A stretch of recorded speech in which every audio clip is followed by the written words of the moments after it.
Just kind of like poke like a little hole on the side or something, and then you can, oh man, oh boy, no, did not just happen. Oh boy, see, I just spilled the soup.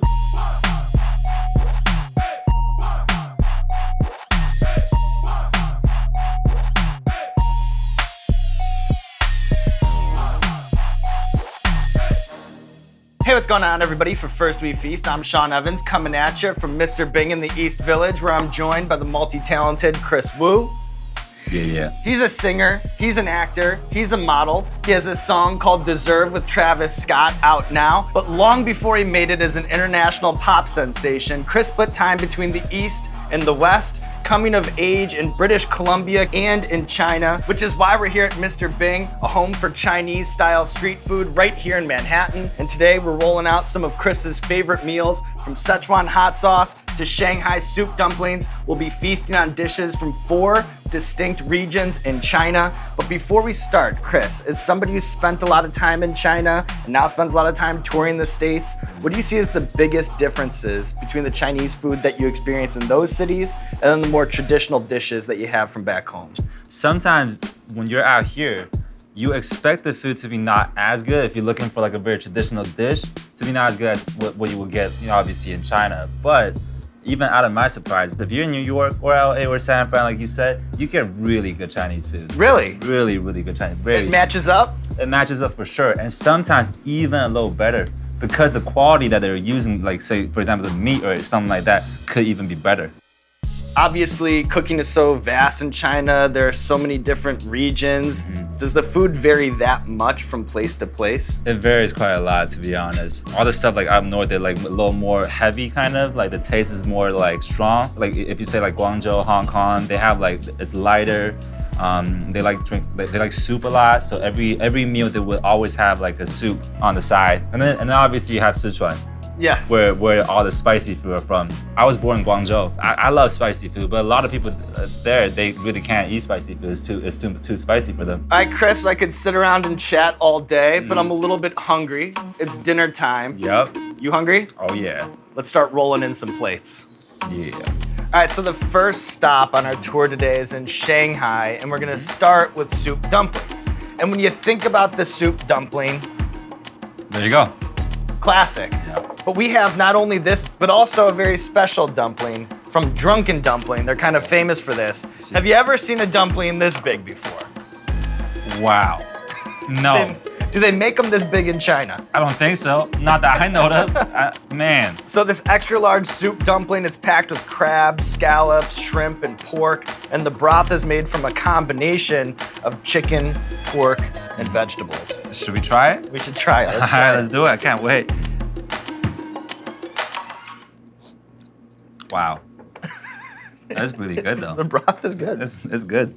Yeah, just really there's a lot of meat. There's a lot of meat. It's like a burger. A burger. It's like a what? Burger. A burger. So soup dumplings, it's something that Americans are notorious for screwing up.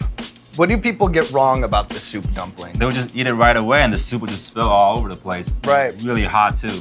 So usually what you do with these guys is, well obviously this is way too big so you have a straw. But these guys, what you do is usually just take it, put it in your spoon, kind of like poke like a little hole on the side or something, and then you can, oh man, oh boy, no, did not just happen. Oh boy, see, I just spilled the soup. That's not what you want to do. That's not how you do it. But what you do is you would just kind of sit like with your mouth and your,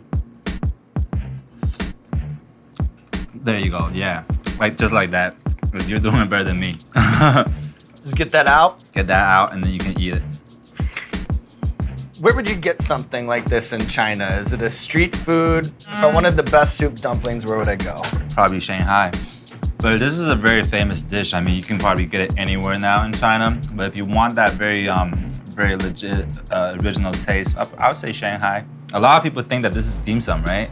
Because it kind of looks like those like Hong Kong, Guangzhou, like dim sum. But you actually, in a lot of restaurants, I believe in Hong Kong or Guangzhou, if you try to order this, they won't really have it. What we said in the very beginning is very different every area, and they have pride in their food too. And that's why we're going from region to region. All right, next up, we have a Sichuan-style beef and hot sauce from Han Dynasty. The beef is stir-fried with cabbage, garlic, and celery in a Sichuan chili oil hot sauce. Han Dynasty serves its dishes on a spice scale from 1 to 10. This particular dish that we're about to have clocks in at about a 7. Can you describe the difference between a Sichuan peppercorn and then like a spicy chicken wing? Is it different, and if so, how? The spice is different. The sauce that they use is very different. So in Sichuan, you get the spice and also like a little numbness, if you know what I mean, like on your tongue, like it's a little different. And I think what you would expect out here will just be less. It won't be that spicy. What you get in Sichuan is that real deal. The pepper that they use is something different, completely different. It's from the area, and that is like the most spicy pepper you can find. Really? Yeah. And you go there, have you ever just like lit yourself up on one? Oh man, no, you don't want to do that. You don't want to be eating that, because a lot of peppers you can just kind of eat it, you know, it's all good. People like eating it, but those are the ones that you don't want to touch. Yeah, listen, no one knows that better than me. Let's try it. Let's get in there. Yeah.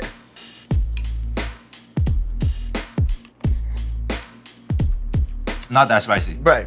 More 5, more 4. Yeah, I say this is like a 4.5. But it is getting hot though. I might just have to take this There out. you go. It's getting a little hot. Lose it. We are cranking it here. We are in Sichuan. Sichuan. That's right. How would this dish be different in China? Would it be spicier? How would it be different? It'd be spicier. Yeah. First thing, it'll be spicier. The soup, immediate, just from looking at it, you'll know that the soup is gonna be really red, super red. And this is like kind of like not as red, it's a little orange, like kind of, you know, you can tell that this has been torn down a little more approachable. Yeah, exactly. But the ones you get in China, oh man, they're red, like just spicy for sure. Just basically a warning for you. Yeah, and I think maybe less vegetables too. The only thing you'll see is the meat and then the red peppers. Yeah, yeah. And so you know you're getting that spicy, like, you know. That real deal. The real deal, exactly. All right, up next we have lobster congee from Guangzhou, which I know for you is a hometown hero dish. Yep. What do you remember about this meal growing up? Oh, growing up, this is my mom's favorite, and she made me drink this every day almost. I swear. Like, I wasn't really a big fan of seafood, but I mean, you can't really say no to this. I mean, have you ever tried this before? This will be my first time, and for the people out there, it's a porridge of boiled rice and water, and it's often served with things like fish, shrimp, chicken, and eggs. I feel like every culture, they have that go-to dish that's kind of a catch-all. It's a little comfort food. It's a little when you're sick. Yeah. And this seems to be checking those boxes. Yeah, for sure.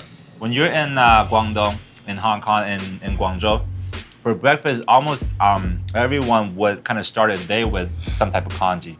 This is very smooth, and it's very good for your system. It keeps you warm, and it keeps you give you a good energy to start your day off with. So filling up the tank with some congee. Yeah, exactly. You know, never go wrong with a congee. So this region, it's known for Cantonese food. How does Cantonese food differ? How does it separate itself from other Chinese cuisine? When you go to Guangzhou or Shenzhen or Hong Kong, the temperature is very hot there. It's kind of like they don't really have like a very cold winter, but the summer is super long. So people like to keep themselves like hydrated. So they drink a lot of soup, you'll have congee, and all the stuff are lighter, just so you don't get dehydrated. Like not that much salty food, not that much spicy food for that reason.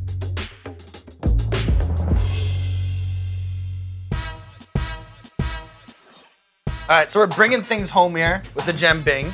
As I understand it, this is like a crepe-like dish from Beijing that's become a popular breakfast item all over China. The crepe is made out of mung bean, rice, and wheat flour. It's topped with eggs, sesame seeds, scallions, chili paste, cilantro, crunchy wontons. What's special about it to you? It's almost like a Chinese burger or something. It's very easy to eat, very, you know, fast. You can just kind of eat it like, you know, on the road or anything like that, and it just tastes really good. Tastes really good, trust me. Try it out. Let me tell you when this would hit. 3 a.m. For sure. How big a deal is street food in China? Huge. There's so many. I mean, this is obviously one of the very famous ones, but you get so many. And like I said, again, different areas, different type of food, snacks, street food. In Beijing, you have chaogar. That's something very famous. It's like intestines, but like pork, and but it's very good. And then you got the barbecue, like barbecue lamb that they will cook on the spot, all kinds of stuff. I mean, if you ever go to China, you would definitely want to try out the street foods. I was actually just like randomly came into this video, like seeing people how to make this. It's actually quite hard. It's not easy to make. No, it's a real skill. Even here, you know, like they'll have like the plates out, and it's like there's a real art, there's a real craftsmanship to it. There's definitely, because I thought these were pretty easy, like you just kind of wrap it like that. Nah, it wasn't like that. You gotta put like the eggs on top and kind of like make sure everything's even. Oh man. You know, if you want to learn how hard this is to make, we'll take you back there. We'll make a bing. Let's do it. Let's do it. Yeah.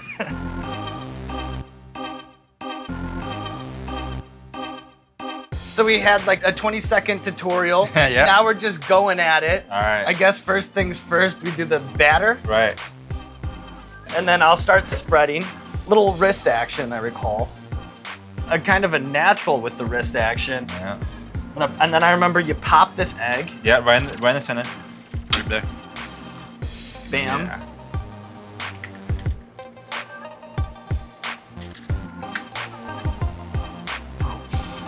Oh! Oh boy. And now I flip it.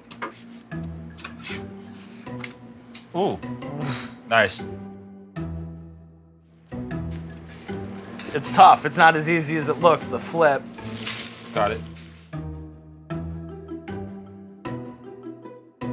Duck is down, sauce, crunchy wontons, egg, and then I feel like you make it into a little pocket. How do you do it? Like this, maybe? Don't ask me.